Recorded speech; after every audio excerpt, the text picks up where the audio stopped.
You goest, it shall lead thee. When thou sleepest, it shall keep thee.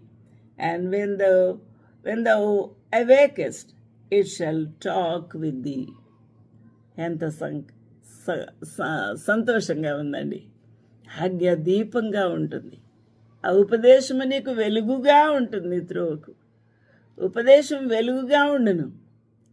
శిక్షార్థమైన ఏమైనా శిక్షలు ప్రభు నీకు పెడితే నువ్వు తప్పితో త్రోవలోకి మల్లుకుంటే ఆ ప్రభు శిక్షిస్తాడు.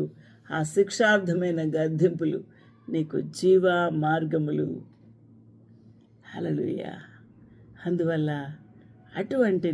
అటువంటి ఉపదేశము, అటువంటి దేవుని యొక్క శ్రేష్టమైన జ్ఞానయుక్తమైన ఆ పలుకులు, మాటలు నీ హృదయంలో భద్రం చేసుకో.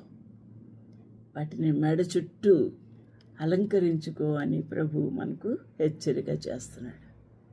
ఎందుకంటే ఆయనకు అసహ్యమైనవి కనబడితే ఆ ప్రభు ఆయన అసహించుకుంటారు. దానివల్ల నీకు నష్టమే ఎక్కువ, లాభం కంటే నష్టమే ఎక్కువ. ఇక్కడ దొంగ ఐశ్వర్యము, వజ్రాలు, వైడూర్యాలు సంపాదించుకుంటాడు. బ్యాంకు నిండా డబ్బులే. ఈరోజు ఒక న్యూస్లో వింటున్నాను, ఒక పని చేసుకునే ఆమె ఆ చెత్త ఆ ఇంటిలో ఎన్నో 1.5 కోటి విలువ చేసే బంగారము, వెండి, కొన్ని లక్షల ధనం ఉందంట. ఎక్కడివి ఆమెకి? ఎక్కడివి? తన ఆమె అల్లుడు సంపాదించి అత్త పని మనిషి కాబట్టి ఆ ఇంట్లో చెత్తలు దాచేశాడు. కట్టలు ఉన్నాయి. నా ప్రియులారా, ఆస్తి సంపాదించుకొని ఐశ్వర్యవంతుడు అవ్వాలని కోరుకున్నాడు. కానీ అసలైన ఆస్తి పరలోక రాజ్యంలో సంపాదించుకున్నటే.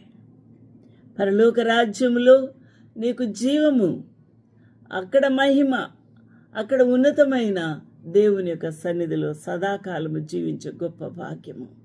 దానిని సంపాదించుకున్నటే నీ ఐశ్వర్యము.